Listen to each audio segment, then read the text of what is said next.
Hi, my name is Daudi Mugabe and this is Business Mike episode 39. My guest today is Sarah Collins. She's the founder and CEO of Wonderbag. And in today's show, Sarah will be sharing some of the lessons that she has learned as an entrepreneur over the last 7 years. All this and more next on Business Mike.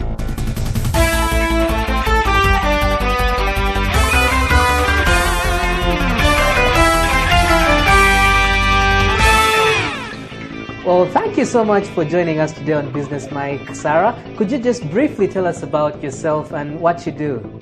Well, Dodie, thank you for having me on Business Mike, and it's a great honor. And before I tell you about myself, I'd really like to congratulate you on what you're doing by bringing the entrepreneurial stories and the exciting stories that are coming out of Africa and sharing them with the world, because I think there is so much innovation that is on our continent, and I think there's so much opportunity to share that with the rest of the world. So thank you very much for that first.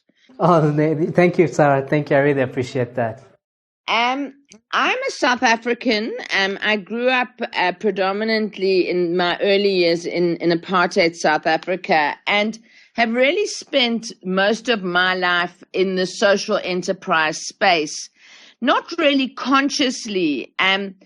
Currently, I'm the founder and CEO of a business called Wonderbag, which I started 7 years ago. And the Wonderbag is a non-electric, portable, slow cooker, which you really need a source of heat to start. So you bring your pot of food to the boil, then you take the pot with the lid on it and place the pot in the bag. You then close the bag and it continues to cook for 8 to 12 hours. And it might sound like a very strange thing to listeners who haven't heard about it before, but it's called heat retention cooking, which is really one of the oldest cooking technologies in the world. It's been around for thousands of years, and what I have done is innovated to bring it into the 21st century.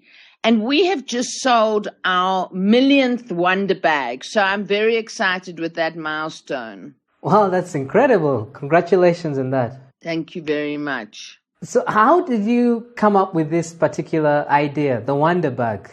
Well, as I say, growing up in apartheid South Africa, I really grew up in a country that was fraught with inequality. And so I had an inbuilt radar, I suppose, in myself to look at how I could find innovative ways to equalize the status quo. And so growing up in rural South Africa, one of the things that I really used to have a big impact on me was how much time women particularly spent on fires. And so many of my friends who lived in huts and ate off fires were often burnt. And there was a big issue around open fires, which there still is today. 3 billion people, that's half of humanity, still eat off open fires every day. And so it's been something that from a little girl has really been something that I've really pondered with and thought there's got to be some solution. And I'm a sort of person who's always looking for solutions. My father taught me that you don't say no, you say I'll make a plan. And I think one of the things that I'm most proud about being an African woman is that we do make a plan in Africa. We have the solutions right here. And I remember my grandmother used to cook with cushions. She used to put the pot and then put cushions around it, or sometimes a duvet or a blanket. And I remembered that when 7 years ago, and I thought to myself, well, if she could do it like that, with cushions in a box, why can't I do this in a more sort of modern, funky, easier, accessible way? And that's really what gave me the idea. And Since then, it's really been about refining the product and growing the business, which was just a seed in April 2008. Right. No, it's a really brilliant idea. And the reason for that is because it conserves energy. Like you said, you just boil the contents in the pot and just leave it there to cook for several hours. So that's something that I see applying for people that don't have electricity, but even those that have electricity, it's a way to save on energy. Well, that's exactly right. I think that if you look at the world, if you look at the global issues that face us, one of the biggest issues that we're faced with is energy poverty. And in Africa, particularly, deforestation and firewood are becoming scarcer and scarcer. And the rising cost of charcoal, and charcoal is really just cutting our trees down. So, we are looking realistically in 20 years at a continent that cannot cook their own food. And we have to have alternatives. And, there are modern day clean cook stoves and all smart interventions that haven't really worked because they're not culturally relevant to us as Africans or to other cultures around the world. So the Wonderbag is not just a product that is working in Africa. We have it in the Middle East, in the US, in South America. It's a global product. And when I developed it, I never realized that it would be relevant not just to people who cook on fires, but on electricity. I mean, the rising cost of electricity and, to the South African listeners, I mean, we know the tariff hikes. We know in countries in East Africa, in West Africa, electricity is a scarcity and it's incredibly expensive. So the number one benefit of the Wonderbag is the fact that you only need to boil your food for as much as 10 minutes and the rest of the cooking is done for free in the Wonderbag. Right. And how long on average does it take to get a meal till it's ready using the Wonderbag? Well, it depends completely on what you're cooking. So if you are cooking rice, it's you would boil it for 2 minutes and then you would put it into the Wonderbag and 1 hour later it would be ready. Now, if you were cooking, now I'm not sure of what the colloquial name for maize meal is in Uganda. Ugali, do you know? Yeah. Ugali is, it's exactly the same amount of time. Now, ugali is something that is people traditionally stir over the fire because it's burning on the bottom, so it's unregulated heat. Now you only need to stir it for 5 minutes. You put it into the Wonderbag and 1 hour later it's cooked. So this amount of time it takes in the Wonderbag is the same, approximately the same as it would take on a fire. So if you're cooking meat or stews, everything, it can be 4 or 5 hours. You can leave it even up to 12 hours because it doesn't burn.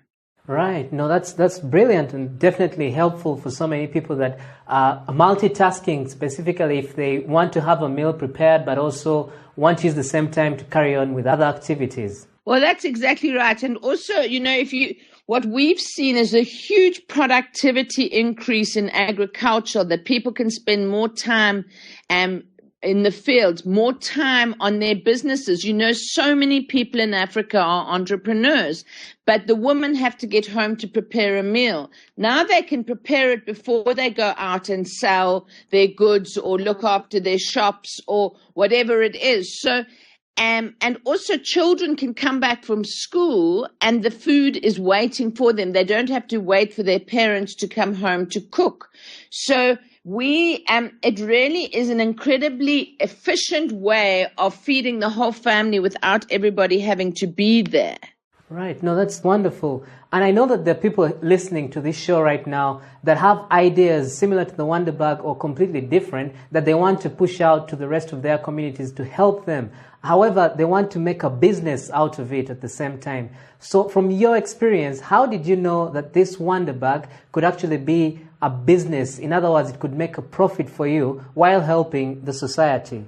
Dodie, that's the $1 million question. And, I think the first thing that I can say about that is that starting a business is tough. It's incredibly difficult.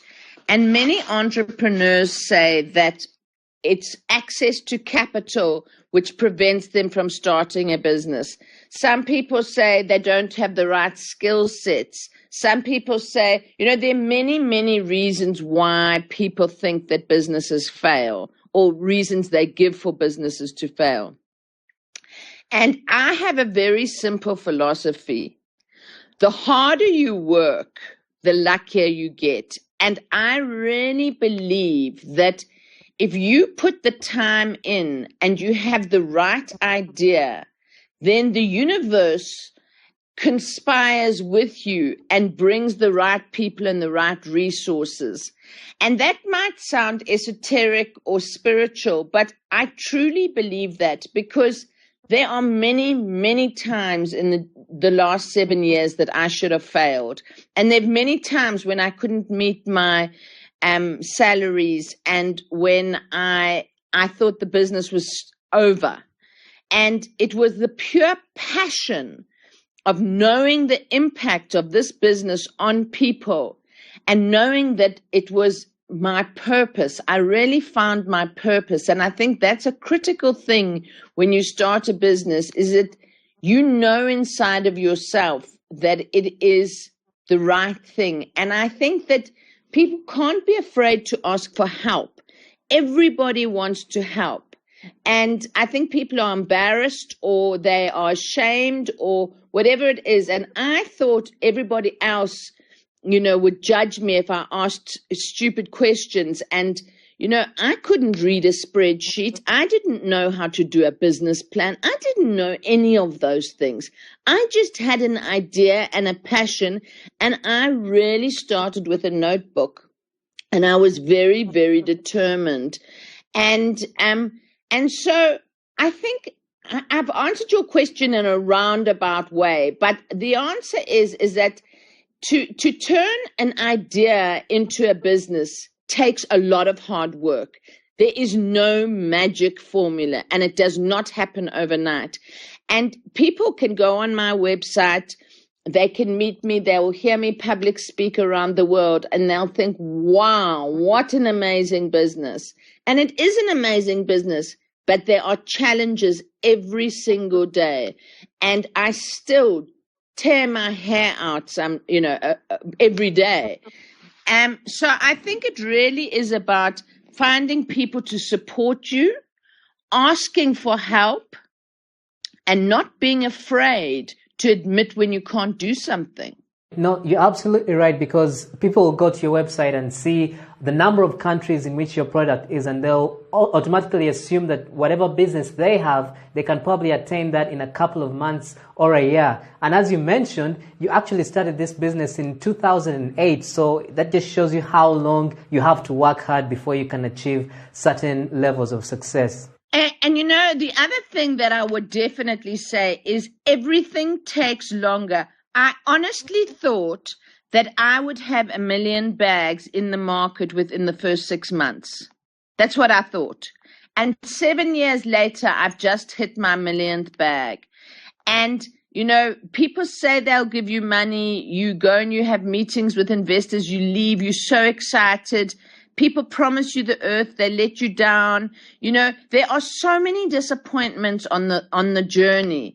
But if and that's why I think social impact businesses are so rewarding, because all I have to do is walk into a community that uses Wonderbags, and I see the happy faces. I see children that are in school that weren't in school before. I see hospitals with people selling food out of Wonderbags. I see the Wonderpreneurs who are reselling the bags and who have built a house. I see the entrepreneurs that have risen up through the Wonderbag business, and it makes it all worthwhile. So I think that one has to be very careful and prioritize staying with your roots and not getting above yourself, because it's so important to remember who you are and why you started the business. Because if you are trying to shoot for the stars, you'll be very disappointed if you don't stay real and honest to the mission statement of the business. And that's what keeps me going through the tough times. No, you're absolutely right, because if we just generally look at some of the oldest businesses in the world, they've been doing one thing and one thing alone. It's not like they diversified or went for the money. They had a core purpose and they've stuck to it for all those years. And that is one of the most wisest things that you've just said, because I have tried to deviate. I've got excited by other things and I've lost my focus. And every time I've lost my focus and not listened to my own instinct, or what we call my gut feeling, we have gone wrong. So it takes such discipline to stay focused on one thing and one thing only. And I think that it's also really important, and this is a lesson that I'm learning, is to trust the people around you, to spend time and invest not just money, but time and passion into your team, because those are the people who are going to be with you through thick and thin. And I've learned the hard way. And I have rushed into hiring people and hiring for the wrong reasons. So if there's one piece of advice that I could give to an entrepreneur listening to us today, is that take time to find the right people. And don't just because they impress you and they speak a language that you don't speak because they've got an MBA, think that they are going to fix your problems. Only you can fix your problems, and you know your business, but you need the team to be able to walk it with you and help you. There's never a perfect person, but there is a perfect team. But that team only comes together if you put real time into that team. And so that for me is my critical learning point, is to get the right people around you. Right, because that's a very important aspect of building a business, is getting the right team around you and at the same time keeping them focused on the goal. From your experience, what are some of the key personnel that you need to get on board as quickly as possible for you to actually build a relevant business? Well, I think, when you're starting out, you need a small team and a core team. And I do think a financial person is critical. I think from the beginning, you need somebody that understands the financial nitty-gritties and how to run cash flows and how to read a spreadsheet and how to manage money. Because some businesses have a lot of money when they start and they still fail. And so I do think it's important to have somebody with financial skills around you. But for me, more than skill sets, it's the right cultural fit for your business. And what I've learned is that skills can be learned. You can teach people to sell. You can teach people to produce things. You can teach people logistics. You can get mentors to help them. It's what's in their hearts and their purpose and their work ethics that are important, and loyalty. And what I found, and this is a very strange thing I'm going to say, but people that want a lot of money and want to come in with big contracts and tie you up in knots because they have huge degrees are often not the right people for startups. Because in a startup, you have to be able to make your own coffee. You've got to be able to sweep the floor, but you've also got to go and meet the CEO of a corporation. So you really have to have people with multiple skill sets and people that are humble and prepared to clean the office, but also go and sell your product. So for me, it is not so much about the skill set. It's more about the attributes of the people and if they are prepared to go the extra mile.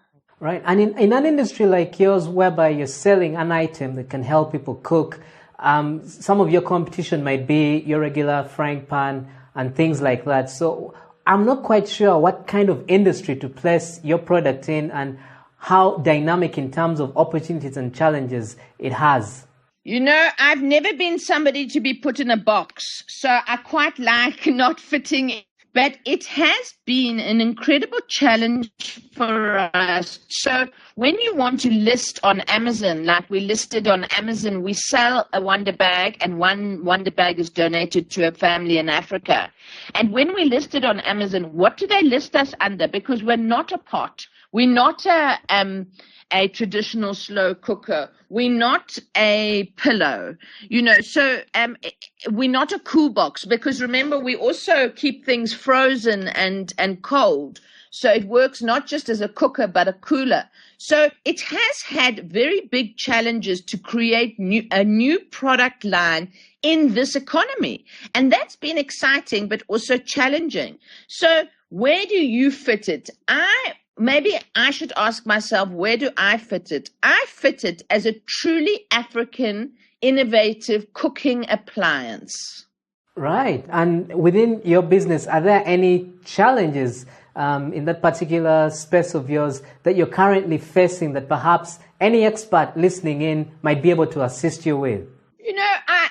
I think the challenge, we have constant challenges. I'm at an exciting crossroads is, how do I scale from 1 million bags to 100 million bags? And that's my goal, is to have 100 million bags in homes within the next 10 years. So my next step is to build a bigger team, to open up more markets, and to bring on bigger corporations and partners to help me and support me. And this is not just about my business. It's about fulfilling the goals and the ambitions of the new Millennium Development Goals. It's the goals of governments. It's about reducing poverty. It's about having more women in the workplace. It's about more women in government. It's about more women in serving in our societies. So really the challenges that Wonderbag is solving are the challenges that the world is facing, and we have the solution. We just now need the partners to support us to reach those goals and be the catalyst for change that the Wonderbag is. So if people are interested, I'm a great collaborator. I do not believe in reinventing the wheel. And for me, it's about partnerships. You can't go it alone. And I know that I will make a huge impact, and I am changing lives on a daily basis. But to change the world, I need to change it with other people and with other global leaders. And so I implore people to reach out, and my email is on the website, and I would be delighted to hear from people who would like to be part of the Wonderbag revolution. Right, because we were having a chat before the interview began about having Wonderbags in Uganda, and it's something I would love to see being used in our society here. Dodie, I'm desperately looking for partners in Uganda, and I really implore anybody listening, and you yourself are doing a fantastic job by telling the stories and by being inspirational in your own right, by setting up this business. So I would love to continue this conversation, and let's get bags into every home in Uganda. Well, you've had quite an experience with the Wonderbag, but do you have any memories or moments that actually stand out for you? There've been many, but I think that probably one of my greatest moments. Well, it's hard to say. One of my greatest moments was when the Dutch Prime Minister invited me onto center stage at Davos in 2013, and I was wearing my snow boots because I wasn't expected to go onto the stage to make a speech. And that was a rather big shock to speak to world leaders, and Ban Ki-moon was in the audience. So that was a very proud moment for me.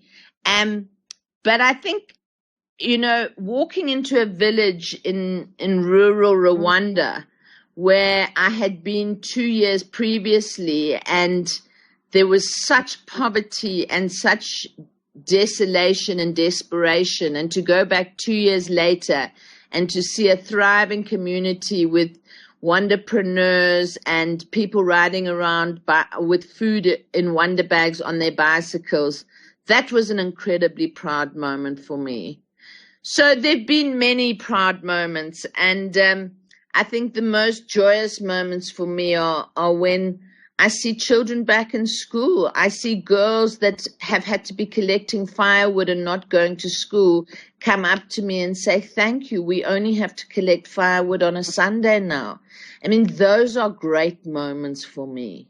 And did you ever, in your wildest dreams, while you're thinking about creating the Wonderbag in its inception, that all these things you've mentioned would come to pass? In my heart, I always knew that when I developed the Wonderbag, when I held that first Wonderbag, I knew that my life would never be the same. But I didn't know the journey it would take me on. And it's been an extraordinary journey, but really in some ways it's only just beginning. So, there's a long road ahead, and I'm very privileged to have met some incredible people, to have I'm incredibly grateful and honored that, I, for whatever reason, was chosen to bring the Wonderbag into the world. And I look forward to the next 10 years. Well, Sarah, if you had a time machine, so basically if you could go back in time, knowing what you know now, and you met yourself at the age of 18, what book would you give yourself to read, and what movie would you recommend yourself to watch? What book? I would give myself Ariana Huffington's book, Thrive, and the movie that I would watch, Loving Amy. Right. So just about Thrive, it's a book I haven't had recommended on the show before. What's Thrive about? Thrive is about... It's written by Ariana Huffington, who started the Huffington Post, and she's a woman that I have a huge inspiration for. And, I think that so many of us who start businesses think that we have to work 18 hours a day, we drive ourselves, we work 7 days a week. There becomes a culture of, I'm always tired, I'm always exhausted, everybody's got to work weekends, and it's all about, and you really don't, you forget that life exists around you, and you ignore yourself. And your biggest asset in your business is yourself. And when you overwork, when you get too exhausted, when you become too removed from your core mission and the reason that you started the business, and from your heart, that's when you start making the wrong decisions. And I've done that many times, is that I have just chased the goal.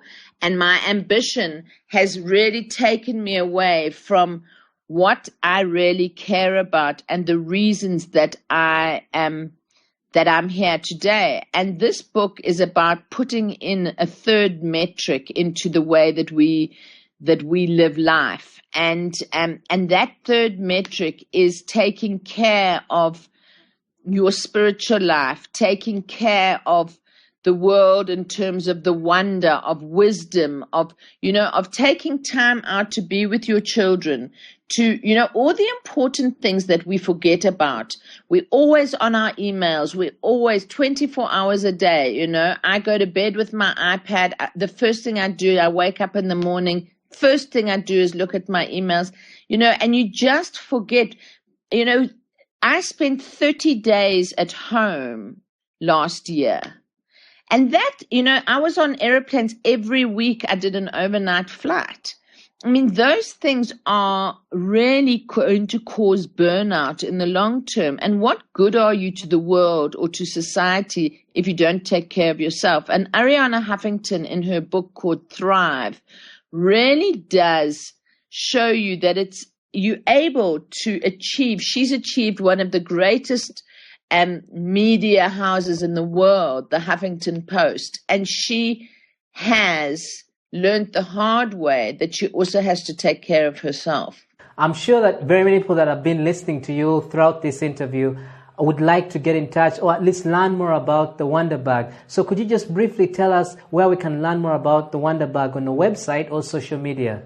So on our website is www.wonderbagworld.com, and you will land on that, and you can choose whichever country you're in to go to. And on social media, our Twitter handle is @the_Wonderbag. We're on Facebook at Wonderbag. So basically, Wonderbag. You can also find all the details with regards to this particular interview and the links at www.businessmike.com/Wonderbag. So thank you so much, Sarah, for taking the time out really to chat with us today. We've learned a lot from you, and you've been very, very inspirational. We wish you all the very best with the Wonderbag, and congratulations in your 1 millionth bag sold. Thank you very much. And just if people want to follow me personally, my Twitter handle is @SarahCollinsNB for Natural Balance, and Sarah Collins Wonderbag on Facebook. So thank you for this opportunity to share my story, and I look forward to talking to you in the future. Thank you so much for listening to Business Mike today. And if you'd like to listen to more episodes just like this one, simply go to businessmike.com. I would love to hear from you. So if you've got any questions or suggestions about the show, simply drop me an email at daudi@businessmike.com. Thanks again for listening, and until next Monday, take care.